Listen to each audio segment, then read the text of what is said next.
Good evening, everybody, and welcome to our Facebook Live, which is about menopause and you this evening. My name's Lois Brown. I work with Modality Partnership, and I'm really excited to be joined by Dr. Sally Hunter this evening and Dr. Tessa Mayo, who work in Yorkshire division of our practices, who are going to do a short presentation about menopause and then hopefully answer some of your questions as the evening goes on. So welcome, Sally. Welcome, Tessa. So I shall start the presentation and hand over to you. Thank you, Lois. So, yes, thank you for inviting us here tonight. Both Tessa and I work in the north, in and around Keighley, and we're both GP with a special interest in gynecology, and we're both menopause specialists, and we have a menopause clinic up here. So that's why we're talking to you tonight. We're going to the next slide, please. So what we're going to do, we're going to try and keep our bit quite brief so that we can answer your questions. So we're going to briefly talk about what's the menopause, so that people are understanding what we're talking about and why it's important. There's been so much talk about menopause, hasn't there, over the last few years, and quite a few people do say, but what are we talking about? You know, it's a natural phenomenon. Why is it important? So we'll try and answer those questions.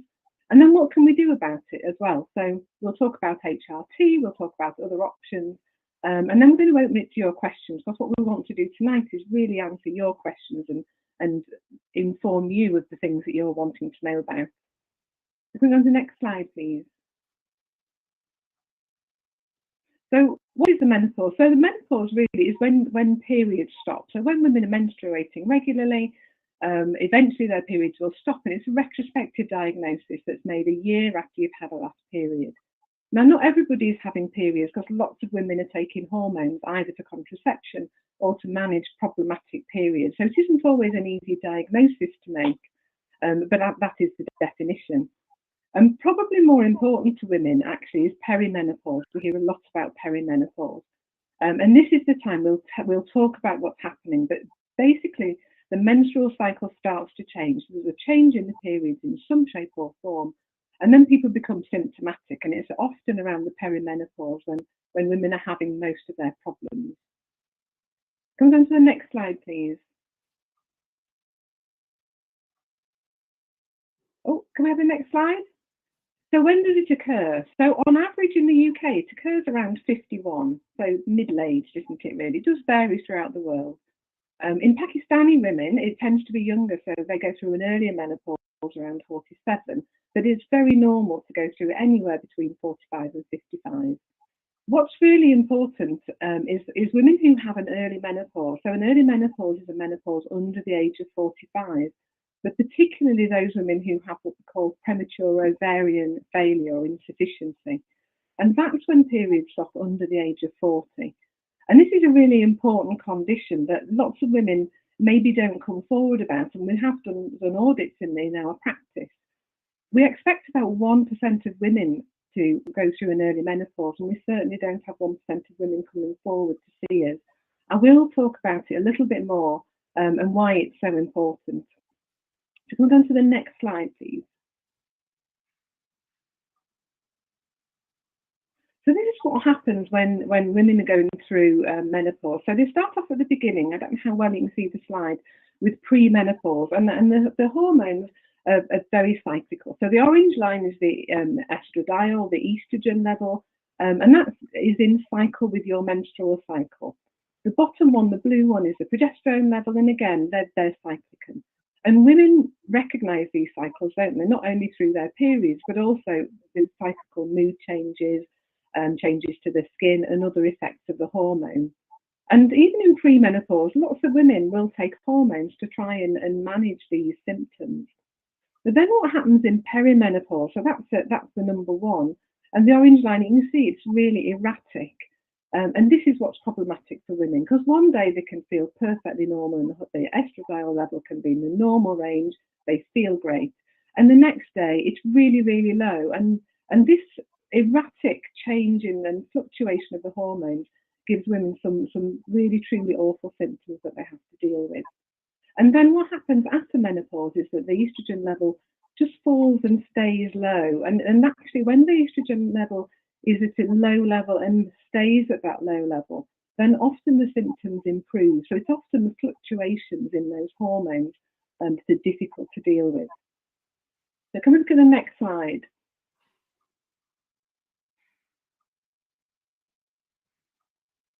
So menopausal symptoms. There are lots of menopausal symptoms depending on where you look. Some people will list 50 symptoms. There's something called the green score, which has 21 symptoms. So there are many. A lot of women know about hot flushes, but not everybody suffers with hot flushes. Hot flushes are very typical. And certainly if for those women, and if they choose to take hormone replacement therapy, whether the hormone replacement therapy is getting rid of the symptoms, the hot flushes, is a good guide as to what dose a woman's needing, but they don't affect everybody.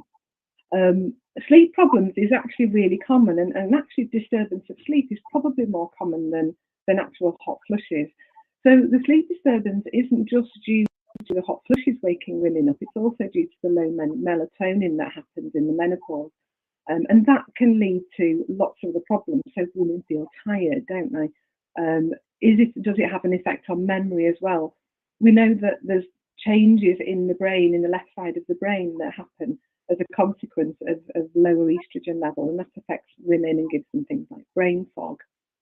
One of the things that isn't mentioned on here that often happens quite early in perimenopause are palpitations. And I mention it because it's really important. We have lots of women who come and see us because they suddenly started with anxiety, and they maybe didn't suffer with anxiety before, so they can't understand why all of a sudden they're feeling their heart racing, they're feeling anxious, and quite often it can be due to going through the menopause to low estrogen. We've got to remember as well that lots of these symptoms can be caused by other things. So if you are having palpitations, it's important to go and see someone and work out, is it perimenopause? Is it something to do with your heart? Bad hair and skin can also be caused by thyroid problems. So again, it can be caused by perimenopause, it can be caused by menopause, but don't always presume that these things are due to menopause. It's always important to go and speak to somebody and talk to them about what's happening. The weight gain is an issue. Lots of women notice this, and even if they're not putting on an awful lot of weight, then suddenly they get weight around the middle, and that can be quite disturbing for women, can't it? Because all of a sudden they don't fit into the clothes, and along with all the other symptoms that are happening, it can really affect women and their confidence and how they're going about in their day-to-day life. Can we look at the next slide? Next slide. So yeah, most women will have some sort of symptoms, 80–90%, and they can last a long time. So on average 4 years, but around 10% of women can have symptoms for over 15 years. So they can go on throughout the rest of their life. So they can be very debilitating. And about a quarter of women do describe them as severe or debilitating, so really having a big effect on their life. There's a list of a few down the side, so we all know about brain fog, don't we? Palpitations, mood swings can be problematic, not only for the women but for their family and friends who sometimes have trouble dealing with what's happening at home to their parents or their family. Vaginal dryness and irritation is an important one to talk about as well, because lots of women don't come forward and say that they're being troubled by vaginal problems, but it can be a problem, and there is treatment out there. So it's important that if women are suffering with things like that, then they come forward and they talk to their GP. There's a couple of websites that we direct people to look for symptoms. There's one called, so on the next slide, we'll show you the green score, and that's be found on Menopause Matters. It's quite good at looking through and then monitoring your symptoms. So as we talked about with perimenopause, it's not a very good slide, I do apologise. The symptoms come and go. But I find that if you put women on HRT and they maybe check their green score every few weeks, then generally they should find that it improves, rather than looking at maybe the specifics of the symptoms they're getting. And the other website that's really good is Balanced Menopause, and there's an app as well. And so lots of women have the app and they download their symptoms from week to week, and they can just monitor what's happening. And it's quite reassuring when they start maybe HRT or some alternative therapy to see your symptoms actually improving, because the improvements are always slow, aren't they? So it's nice to know that actually something's improving. Can we look at the next slide? Next slide, please. So this is just one that shows the effect. So this was a study looking at 1,000 women in the UK, and how the menopause was affecting them. And you can see from here that 45% of women are finding work a struggle, and the 47% is the women who are having to take a day off for their menopausal symptoms. So the impact on the work life is actually much more than we probably imagine at first. People's social lives take a backseat for whatever reason. There's a lot of loss of confidence, isn't there, when women feel tired. So they maybe don't want to go out and socialise as much. And so that's affecting about a third of women. Women do have a low libido. Their testosterone level gradually does decline. And about 50% will affect their sex life. So again, this is important to talk about when you see a GP. And then we mustn't forget the partners who are feeling left helpless, because they just don't know what's happened to the person they're living with when there's all these symptoms, and they do wonder about how to help. So what I'm really hoping on this call is that there might be some people there, maybe some men there, maybe some partners there, who are just looking for some information. Because I think the more our family understand what's happening during menopause, they can support our ladies out there. We'll go to the next slide, please. So why is it all important? It's important because obviously the symptoms, so we talked about all the symptoms and how they can be quite devastating for women and how difficulty dealing with them. But also as medics, we know that there's metabolic changes, or there's changes that happen inside us. And so as women go through the menopause and get towards over 60, then their cardiovascular risk starts to catch up with the men. So underneath, below the age of 60, we have a lower cardiovascular risk. But women are more likely, our main risk in life is dying of some sort of vascular disease, whether it's cardiovascular disease, whether it's some sort of dementia caused by vascular disease. And so we know that estrogen is protecting us while we're young. When we get older, there's an increase in bad cholesterol. We get increased fat around the waist, and we know that waist circumference is important when you think about heart health. And we're more likely to develop things like diabetes through insulin resistance. There's a higher risk of bone mineral density, so osteoporosis, which is brittle bone disease. And it's important, this is different from osteoarthritis. This isn't arthritis. This doesn't give you bone pain, but it does make you more likely to have broken bones as you get older. So that your bone mineral density starts to drop as well without the estrogen.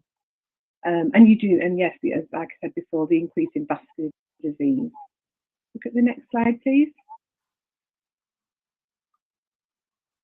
So a quick, because I don't really want to spend too long talking about it specifically, but early menopause is so important, as these women have a lower life expectancy. They are more likely, we know they're more likely to die of cardiovascular disease and osteoporosis. Southeast Asian women are more likely to have an early menopause too. And in this group of women, even if they're not having too many symptoms, we would treat this a little bit like a long-term condition and try and use preventative medicine.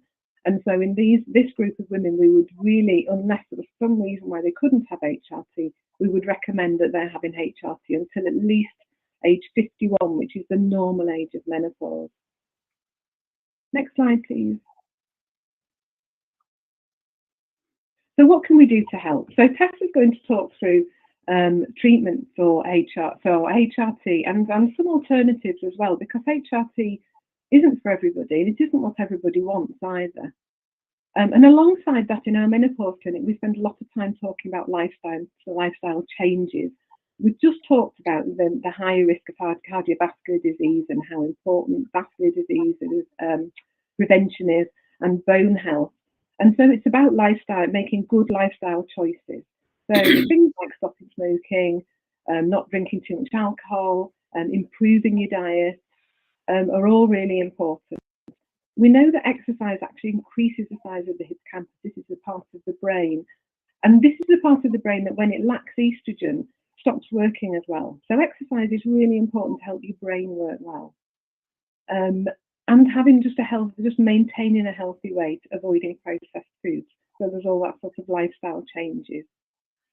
Now, lifestyle changes are really hard, aren't they? We know we should all do them.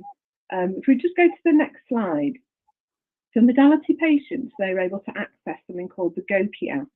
And this is a free service. you need to be referred in by a healthcare professional at your practice.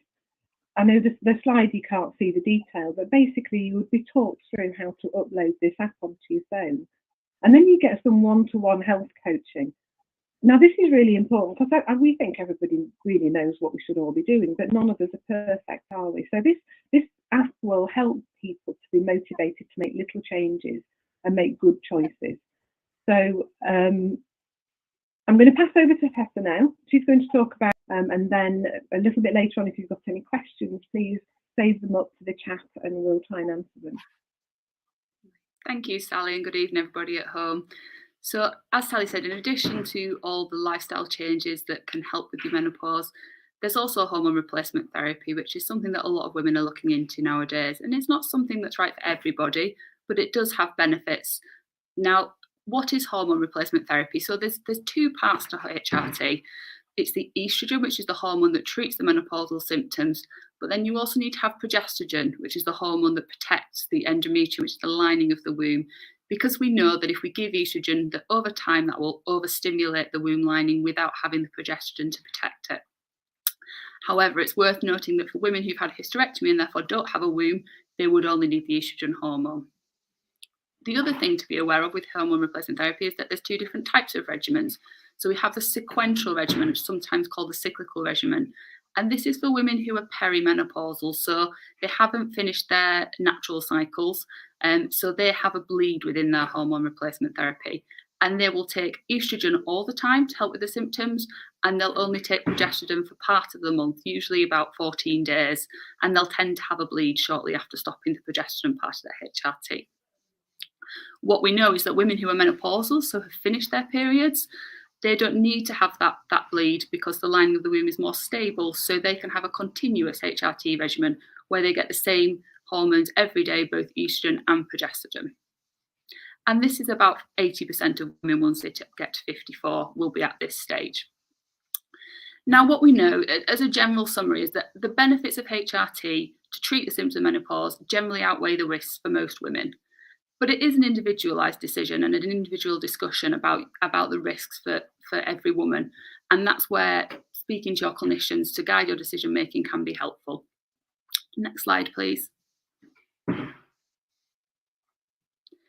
So what are the benefits of hormone replacement therapy? So the main benefit is that it reduces the severity of menopausal symptoms. And as we've looked at with Sally, the severity of these can be quite significant and they can have a big impact on quality of life.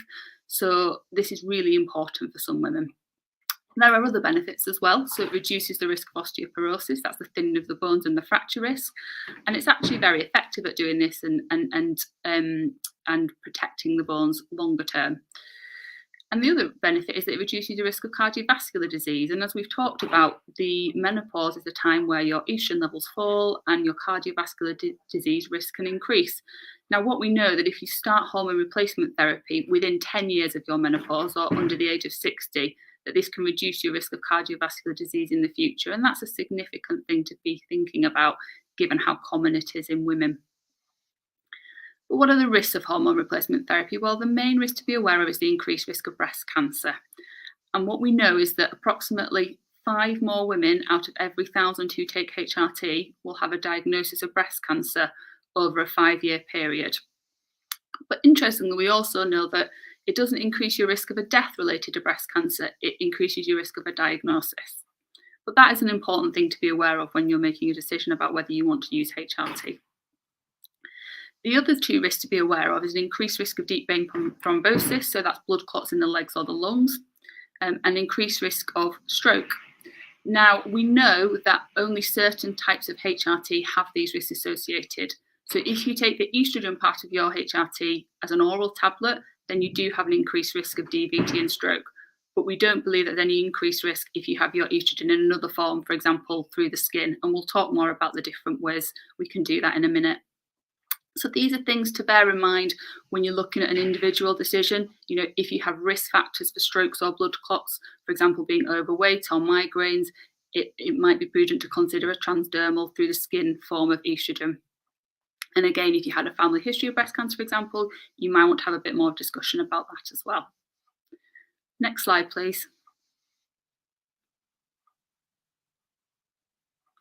So what are the different hormone replacement therapies? So here's just a few of the ones available. There are lots and lots of different ones, but essentially the estrogen comes in different forms. So it can come in a tablet form, or it can come in a transdermal form. So that's either a gel, and some of you will have seen these before. So we've got the estrogel, which is the pump bottle, or Sandrina gel, which is sachets. And the gel you apply once a day to, we say, one pump, one limb. So depending how many pumps you add, depending how many limbs you need to use, but you put it on, let it dry, and that will gradually absorb into the skin. We also have patches, and they're changed twice a week, and people tend to use them either on the thighs or on the buttocks, and the hormones just gradually absorb into the body through a patch. And the third transdermal option we've got is an estrogen spray called Lenzetto. And this is a spray that you apply to the forearms. And in the same way as the gel, you apply it daily. You just make sure you let it dry, and then it will gradually absorb into the skin. So there's various different options in terms of what form of estrogen you have. And they come in various different doses. So you can have a low, a medium, or a high dose. And what we aim to do is use the lowest dose that's effective to manage your menopausal symptoms. And we tend to give it 3 months to see how your body's reacting to a certain dose, because as Sally touched upon with her graph, hormones fluctuate and symptoms can change, and life events can affect some of your symptoms as well. So we give it 3 months so that we get a feel for how your symptoms are before adjusting the dose. And we're primarily guided by symptoms rather than blood tests, because actually we know that that's the most effective way of deciding what is the best dose. Next slide, please. So that's the estrogen part of the hormone replacement therapy, but what about the progestogen? And remember, this is the bit that protects the lining of the womb. So there are 2 ways that we can give progestogen on its own, and that's either a micronized progesterone tablet, which some of you may have come across the brand name that we commonly see as Utrogestan. And this is a tablet that's either used for 2 weeks of the month for those women who are on a sequential regimen, or every day for those women who are a continuous regimen. The other option that we can use is a Mirena intrauterine coil. Now, you may have come across this for other reasons, because it's also licensed for contraception and for heavy menstrual bleeding. So it can be a really useful option for women who have got other issues that we need to think about, because you could, for example, have a Mirena coil that deals with your heavy bleeding, that covers your hormone replacement therapy and your contraception. So it's a really good option for some women. And it's worth noting that this lasts for 5 years for hormone replacement therapy, so it would need changing every 5 years. Next slide, please. The other things that you can get is a combined medication that has your estrogen and your progesterone together. Now, these are limited, but there are a couple of different forms available. The first one is the patch. So you may have heard of Everel Sequi or Everel Conti, and that's a patch form of estrogen and progesterone all together in one patch. Now, this is a benefit in terms of it's just one medication for women to use, but it does have some limitations in terms of it only comes in a set dose of estrogen. So we have a little less flexibility to titrate it according to symptoms. The other type of medication that has a combined estrogen and progesterone is tablets. And there are various different forms of this that you may come across. Next slide, please. Now, in addition to the HRT we've discussed already, which is what we call systemic HRT, so works throughout the body, there are also other things that we can do to help treat menopausal symptoms. Now, some of you may have heard of genitourinary syndrome of the menopause, or more commonly called vaginal atrophy, or atrophic vaginitis are the other terms that have been used in the past. And this is a condition that affects up to 50% of women during the menopause. And what we see is that the genital tissue becomes thinner and less elastic due to the reduced hormones. There's a reduced acidity of the vaginal pH, which affects the balance of microorganisms. And all this results in a change to vaginal discharge and mucus production. And that can cause irritation, it can cause dryness, it can cause urine symptoms like frequency, it can cause general discomfort during intercourse. So this can be quite debilitating for some women. And it's worth thinking about how we can manage that as well, and certainly talking to your clinician about this. Now, the other forms of HRT we've talked about, the systemic HRT that works throughout the body, can help with this, but there are also things that we can use specifically for this condition, either separately or in addition. The first thing is just generally good vulval skincare, so avoiding soaps and perfumes, just using very plain water and emollients to wash with can be helpful, just to help look after the skin. You can use non-hormonal moisturisers that are available from the pharmacy, and they're recommended to be used 2 or 3 times a week to get the most benefit from them. There are lubricants available for intercourse, and they come in oil-based and water-based formulations, again available from the pharmacy, and often women find that using a combination of these can be helpful. And then there are hormonal treatments. So there's estrogen pessaries, some of the brands that you may have come across, Vagifem and Vagirux, where you pop a pessary into the vagina for a couple of times a week, and that just helps replenish the hormone and reduce the symptoms.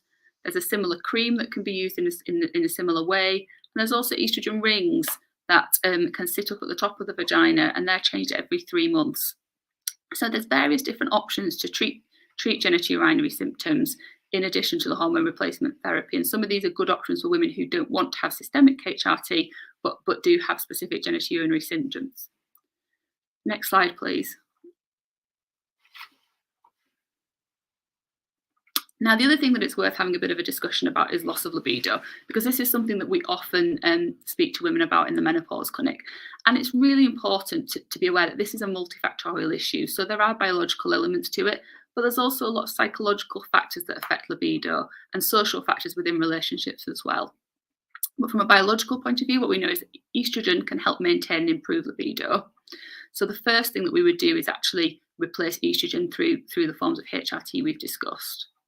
Now, there are some women who still report reduced libido, reduced sex drive, who do go on to trial testosterone. And this is a gel which women apply, and it's only proven to benefit women who are postmenopausal, so finished their bleeds, and have ongoing reduced sex drive after we've replaced their estrogen. And there's quite clear guidance about it, because there's other potential benefits that have been proposed, but actually the evidence we have is only strong enough to prescribe for this indication. And it's also worth noting that there's no licensed medications to do this, so we have to use unlicensed medications. So it is something that we sometimes do, but there's quite strict criteria in terms of who is eligible for it. And it's worth looking at the bigger picture as well. Next slide, please. Now, non-hormonal therapies to help with menopausal symptoms. So there are other medications that can be used. So the SSRI group of medication, that's things like paroxetine, fluoxetine, citalopram and sertraline. These are well-established medications that are used for depression and anxiety, but there is actually evidence that they can help with hot flushes as well. So we sometimes use these, particularly for people who are not able to have hormones, for example, if they've got a past history of breast cancer. SNRIs, venlafaxine, is a similar type of medication which works in the same way to the SSRIs. And other things that are occasionally used are things like pregabalin and gabapentin. They can be helpful, but they do have significant side effects and are control medications. So that's something that's not for every woman, but may be considered. And there's another medication called clonidine, which can help with hot flushes, although again it has side effects in terms of sleep and blood pressure. Next slide, please. Now, complementary therapies are definitely worth thinking about, because this is something that lots of people are interested in, and the evidence is variable. Primarily, there's concern about the safety of these medications because the doses can be unpredictable. So we have to be cautious from that point of view, and some of them do have significant drug interactions. Now, there is limited evidence for things like isoflavones, red clover, and acupuncture. We do have some evidence that there can be benefit from black cohosh and St. John's wort, but again, we just have to be cautious. And if you are interested in this type of medication, the recommendation is to look for the THR logo on any preparations that you try. Now, what can be really helpful is cognitive behavioural therapy. And if you could go to the next slide, please. So cognitive behavioural therapy is a practical way of managing problems that provide new coping skills and useful strategies. And we know that it's a proven treatment, again, for low mood and anxiety, but actually there is evidence that it can help reduce the impact of hot flushes, and it focuses on the link between the 3 areas seen on the screen.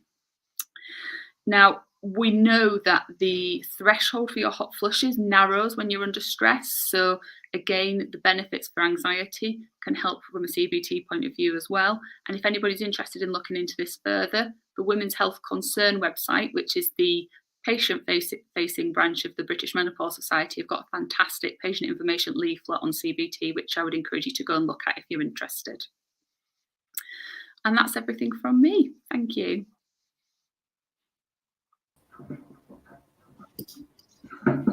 Thanks, Sally. Thanks, Tessa. That's been really, really interesting.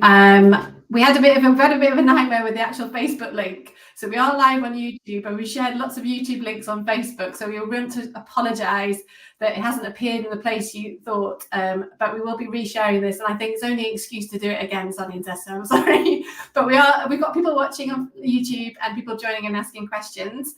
So we'll get straight on with the questions that have been highlighted in the chat. So the first one we've got is from Anita. She said, can transdermal estrogen be prescribed in a woman with an antiphospholipid syndrome? So I'm hoping I've got that right. Sally, would you like to take the question? Shall I take this one then? This isn't an uncommon question, actually, because we've got a few patients who have antiphospholipid syndrome. It's not always very straightforward, is it? Because sometimes it can be positive and then it can be negative at another time. The bottom line is that yes, it can, because transdermal HRT doesn't increase clotting risk. So women who have antiphospholipid syndrome are at an increased risk of having clots, blood clots, whether that's thrombosis in their legs or the lungs. There may be increased risk of having strokes and other clotting disorders. So their risk is already higher than your average risk. When we give HRT, we always worry, don't we, because we're giving estrogen. And if you look at the packet of any HRT, it will tell you that it increases the clotting risk. So, but transdermal HRT doesn't affect the liver enzyme, so it doesn't increase the clotting risk any more than it's already increased. So it's a conversation you have to have with patients, really. There is a really good website called Thrombosis UK that has an article about exactly this, so hormone replacement therapy in women with antiphospholipid syndrome. So the short answer is yes, they can, but it's a discussion because these women are already at increased risk. So those are the patients where we often have long discussions about lifestyle changes that they can make to reduce their baseline risk. But as far as HRT is concerned, if they're having problematic symptoms, we would give it for symptom control. Yes. All right, thanks, Sally. That's really useful. So we have some questions that have been picked up from Facebook for those who haven't seen us and then come across to YouTube. So what are the strange head sensations during menopause? Any comments, Tessa? Come to you. I think people experience lots of different things in terms of menopause. Every woman's experience of their menopausal symptoms is different. So some women will describe brain fog, and that's that feeling that their mental clarity is not just where it used to be. And that can be really problematic because it affects people at home, it affects people at work. And often women who are menopausal are at that prime of their life when they've got lots of different responsibilities, with the older generation, with the younger generation, they're advanced in their careers. And it really, really causes problems for a lot of women. And we know that does respond to estrogen replacement, so that it is associated with the low estrogen levels. Quite the pathology. I don't know, Sally, if you've got anything to add.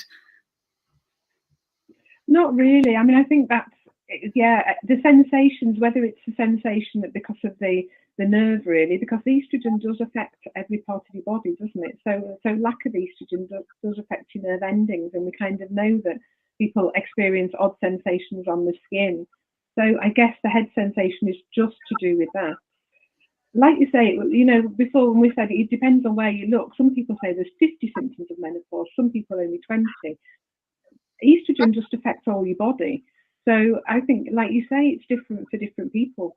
People have their own experiences. And quite often we would try HRT and then you work out which symptoms have got better with the estrogen and which ones you're left with.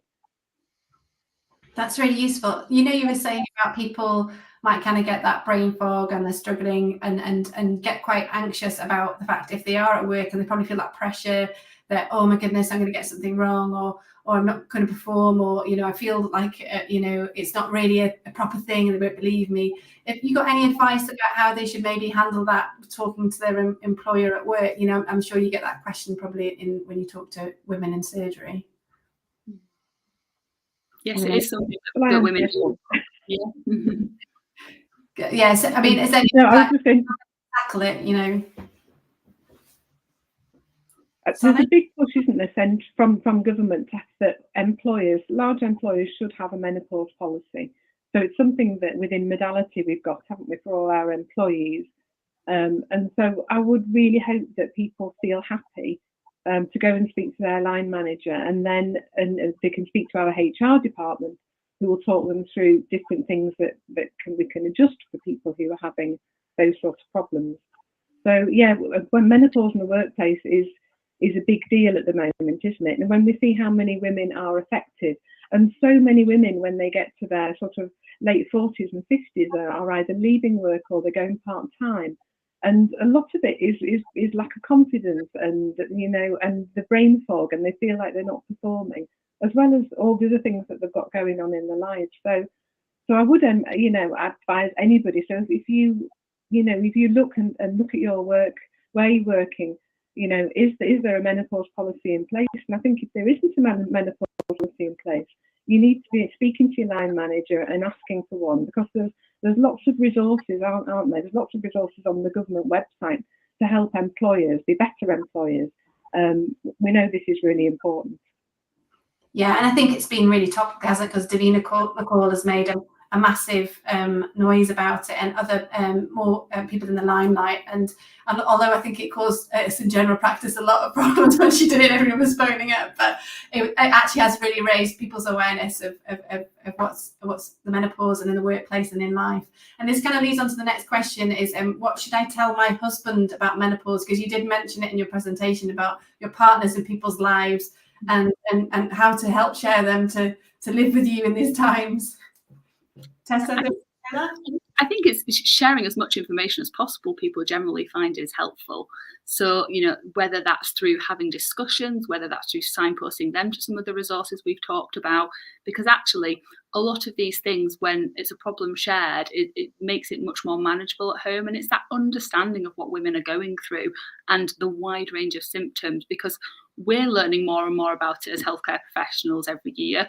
Women are learning more about it, and we need to extend that to the people around women, because it's these are the people who you spend your lives with, and they need to be aware of what you're going through, and they can just help support you and perhaps recognise.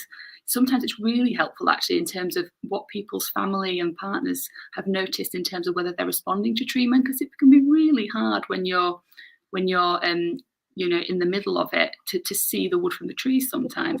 And actually sometimes you can say, my partner said I do think that things are a bit better, so that can be really helpful as well. But as I say, things like looking at the talk from today, looking at the resources on the Balance website or Women's Health Concern, there's lots of information on there just about what is the menopause, and that's a really good starting point. That's brilliant, thank you. So, question from Christine: I have had breast cancer and can't have HRT.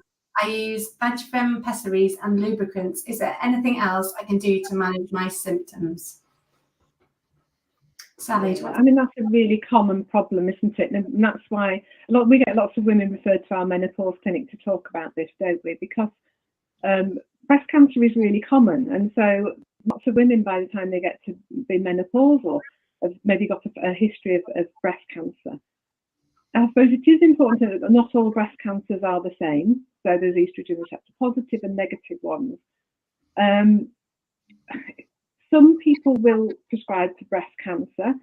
We have really great breast surgeons near us, and so we have, if women are really struggling with symptoms, we'll have a chat with them about what we can give them. But basically, we try everything else. So the everything else is there's other things that Tessa talked about in her talk. So things like hot flushes do respond relatively well to things like clonidine, actually. So I've had quite a bit of success with clonidine for hot flushes. The antidepressants work well as well. So citalopram in a low dose is really good. There's a couple of antidepressants you have to avoid because they might interact with some of the other tablets you might be on. So if you're on tamoxifen. So it's really important you have a discussion with somebody. So you try all the other things, and you try the lifestyle things, and you try the cool bedding, and you try the CBT, and you try the exercise. So sometimes we have women who feel like they've tried everything, and they are doing everything. They've just with the diet, they're not drinking, they're not smoking, they're a normal weight, and they're still having symptoms. So if it gets to that stage where you've tried everything and you're still having symptoms, very occasionally people will try HRT. And in this case, it is often a discussion with this is usually a menopause specialist you need to speak to.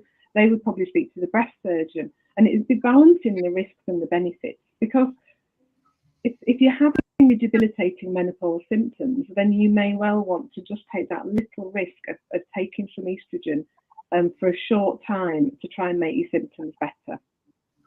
The trials that are done with women and breast cancer are really difficult to interpret, and you'll find, you can look on the internet to find the answer you want. There are some people who will prescribe happily.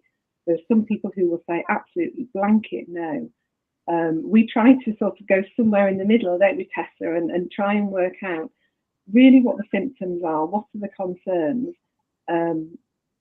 This is where you really have to have individualised treatment, because you might have somebody who had a really early menopause with dreadful symptoms, and it might be more important for them to actually prevent their cardiovascular disease risk and their bone risk, and risk a really small increase in the risk in their breast cancer, depending on what sort of breast cancer. So it's a difficult one to answer, really. Certainly the vaginal estrogen isn't seen as a hormone replacement therapy, so it's not seen as systemic. So because it's absorbed in such tiny, tiny amounts, then most people are happy to give vaginal estrogens and use the lubricant. So that in itself isn't a problem. So I think it's Christine, isn't it? Go and have a chat with your healthcare provider. And it's difficult because there aren't specialist menopause services everywhere in the country. But if your GP or whoever you're speaking to doesn't have the knowledge, then you can either be referred to a gynecologist or you can be referred to a breast surgeon, and they might have a bit more knowledge to be able to help you. That's really helpful, Sally. Not an easy question to answer. Can be different answers for everyone, can't it? Lots of options, but really encourage you to go talk, like Sally says, to your healthcare provider. Okay, Tessa, what about Jules has asked, currently on degesterol, can HRT be used alongside? So this is desogestrel, which is a progesterone-only pill, which is used for contraception. So often women are on this for a contraceptive purpose. Now, because it is a progesterone hormone, the question has been asked as to whether this can be used as part of HRT. Unfortunately, at the moment, we don't have the evidence to show that this protects the endometrium, the lining of the womb, sufficiently to counter the effect of the estrogen we use in HRT. So it's something that they're looking into, but at this stage, we just don't know if it's safe. So what we tend to find is that we think about, well, what are the options to meet the needs in terms of contraceptive needs, but also hormone replacement therapy needs? And this is where there are a couple of things that you can think about, because HRT, hormone replacement therapy, is not contraceptive unless you have a Mirena coil in. So if you need contraception, then a Mirena coil would cover you for your endometrial protection, part of your HRT, and your contraception, and then you would just have your estrogen to treat your symptoms. Now, they are not for everybody, so the other option is to carry on with your desogestrel pill, but you would need a further progesterone as part of your HRT to protect the lining of the womb. So the short answer is no, we don't have the evidence to show that it's safe. We may do in the future, but right now we don't, and we have to make sure that everything we prescribe is safe. All right, thanks. Thank you. Okay, Louise in Wokingham has asked, I'd like to know how to treat my spotty face. Apart from the hot flushes and night sweats, this is causing me the most stress. I believe it's from the progesterone. Sally? So, yeah, it's unfortunate. It's the progesterone that does tend to have some unwanted side effects. I mean, what I must say about progesterone is it's so important that you take this, because it's the progesterone part of the HRT that prevents the womb overgrowing and getting something called hyperplasia, which can turn into womb cancer. So unfortunately, it is really important to take it. And yes, it does give some people spots. I guess normally we treat it in the normal way that we would treat spots at any other time of your life, really. So quite often, look at your skincare routine, make sure that's very simple. You can try over-the-counter remedies. You can see your GP and get some specialist acne remedies. I suppose reducing the hot flushes is important, isn't it? Because, if you're having hot flushes and you're taking progesterone, then that is going to make your face more spotty. So managing that sort of thing. There isn't really a magical cure, unfortunately. Sometimes we change the progesterone. So it just depends what you're on. We know that there's different types of progesterone. So if you're on a patch or you're on a tablet, there's certain tablets that have the older types of testosterone-based progesterones. They're more likely to give you spots. The newer one that Tessa mentioned, which was the micronized progesterone, which is the estrogestane, which is body identical, certainly gives less progestogenic side effects. So you're less likely to get a spotty face with it. And the same with Mirena, because the Mirena that is the type of coil, the level of progesterone in your body is much lower. So it might be that if you've exhausted all other options, is to change your progesterone type and see if that helps. Thanks, Sally. And is it like when you're when you're younger as well? Alongside that, is there particular foods that or anything you might drink or eat that might cause that in that kind of reaction in your skin as well? In the menopause, is that more sensitive then? I'm just asking, just curious. I think there's not a lot of evidence there, because we always talk about evidence, don't we? We like to practice evidence-based medicine. There is evidence that if you eat a healthy diet, so this is avoiding processed foods and cooking your own food from scratch and drinking plenty of water, then people feel and look better. Whether there's direct evidence that actually stops you getting spots, I don't think there's any out there. Do you know, Tessa? No, nothing specific, but I think it's like you said, it's that general approach. Generally improves not just your skin, but also how you feel about your skin as well. Yeah, just generally looking after your lifestyle and yourself and thinking that way. Yeah, cool. So from Jenna, we have, if you decide not to take HRT, what other things should you do in relation to bone density and cardiovascular issues? Should you take supplements? So it's important that everybody has enough vitamin D and calcium in their diet. So they're like the building blocks for your bones metabolism. So in this country, vitamin D tends to be low in quite a lot of people because we get it generally from the sunlight, although we get some from fish and dairy products.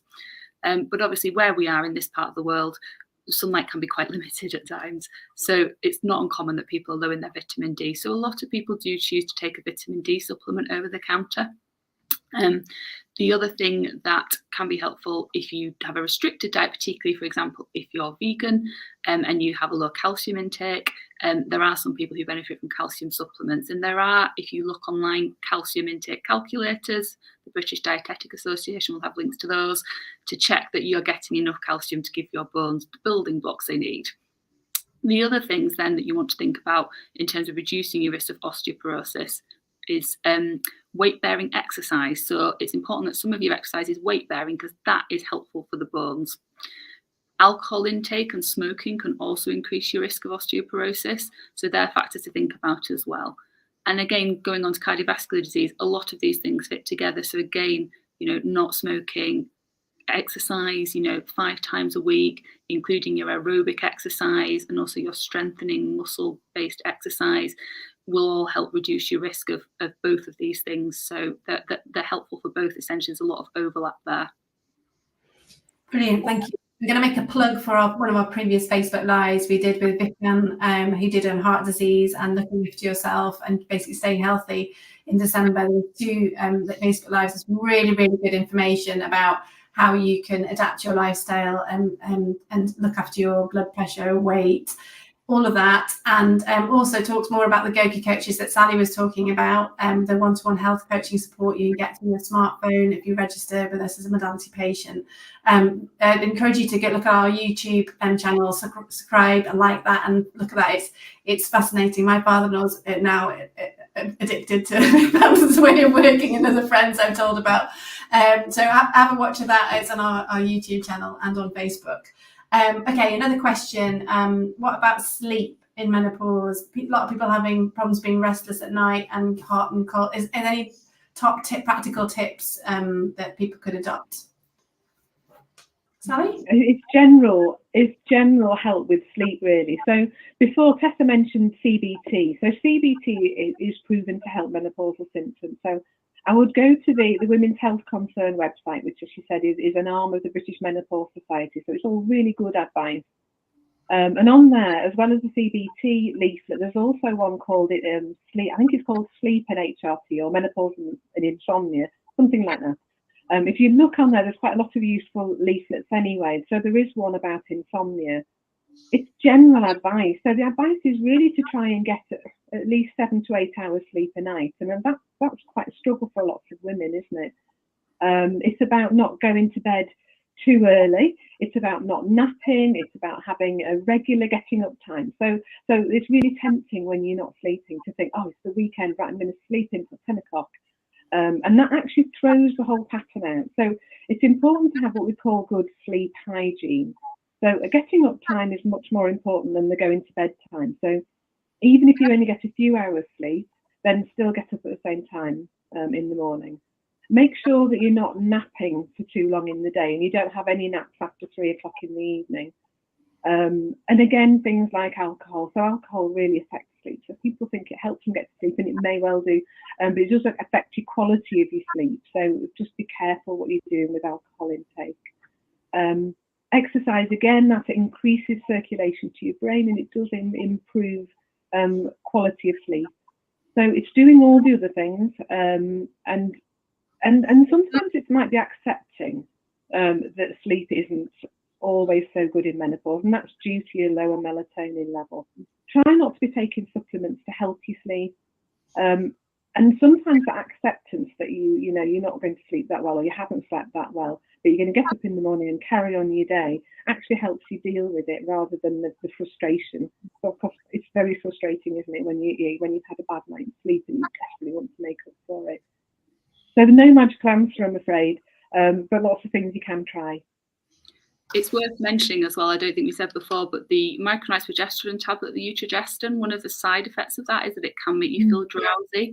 So some women who really struggle with their sleep find that that's a good form of progesterone because it can just help with sleep issues.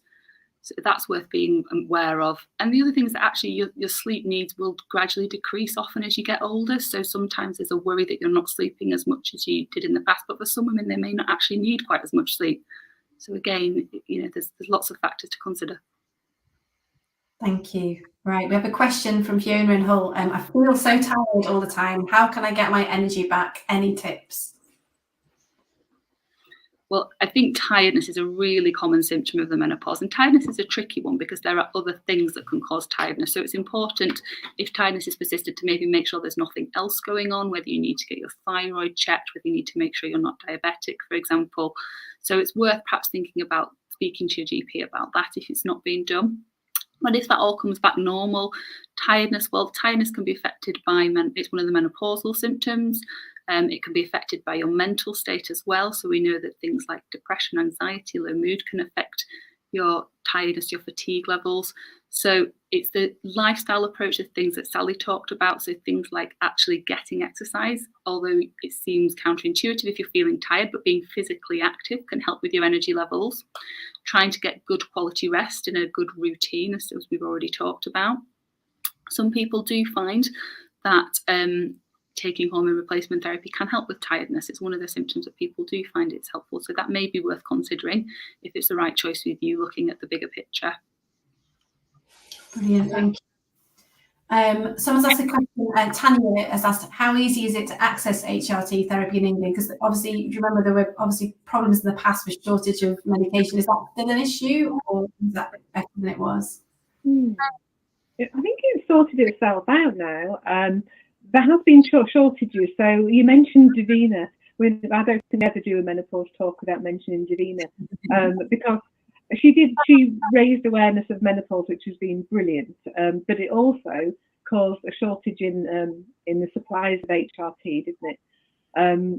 So as clinicians, we've been sent sort of monthly updates on where the shortages have been. So the British Menopause Society will inform us when there are shortages and what we can use as alternatives. So generally they are accessible. I didn't know whether you meant, is it easy to get HRT off a clinician, or whether it was supply issues. And I think those things are probably easier now than they were a few years ago, because I think a few years ago, there was that reticence, wasn't there, to prescribe HRT because everybody worried about breast cancer risk, and that's been put into perspective. So I think more clinicians now are happier to prescribe it and know more about it, which is good. And I think pretty much the supply issues have been sorted out, and if you can't get them, then there is easy access to alternatives. Thanks.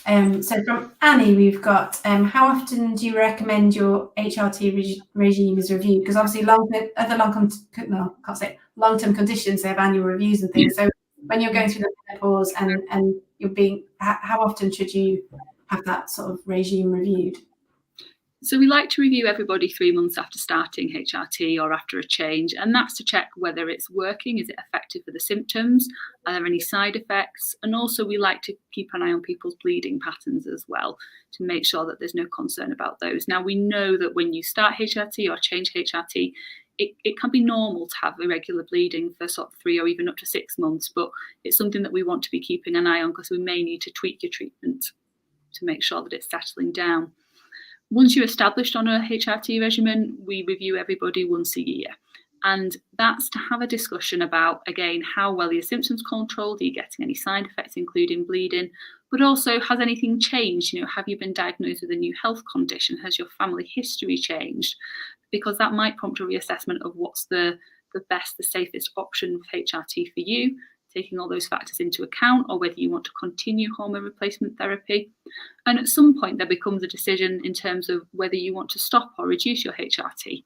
Now, traditionally, there used to be a 5-year limit in terms of that was the recommended duration of use, and then we'd be encouraging people to stop their HRT. What we know now is actually that doesn't apply for women, and it's looking at the individual risks and benefits and what a woman's preference is in terms of their risks.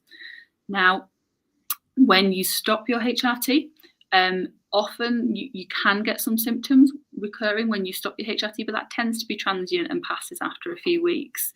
We know that using HRT doesn't postpone your menopause, so it's not like you're storing the problem up for later on.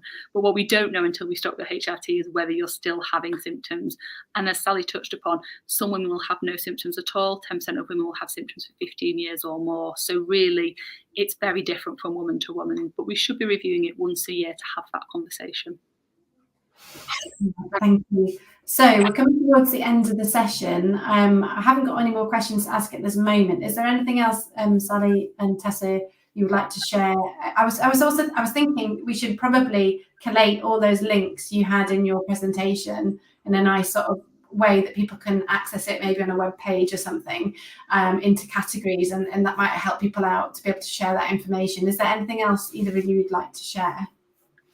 I think just because we haven't mentioned it yet, I'm sure a lot of women are already aware, but about the HRT prepayment certificate. So this is available now. You apply online. I think it's about £19 a year, and that covers all of your HRT for a year's supply. So we tend to issue 3 months at a time. That's again to make sure that it's suiting women, but also to help manage supply issues so that everybody can access what they need. But what happens is when you get your HRT prepayment certificate, that payment should cover all of your HRT, including things like the vaginal estrogens we've talked about for the year. So just in case nobody's aware of that. That's a really good point. That's something you can share in that information. You can bring in that information. This would be really useful, because otherwise it could cost you an absolute fortune.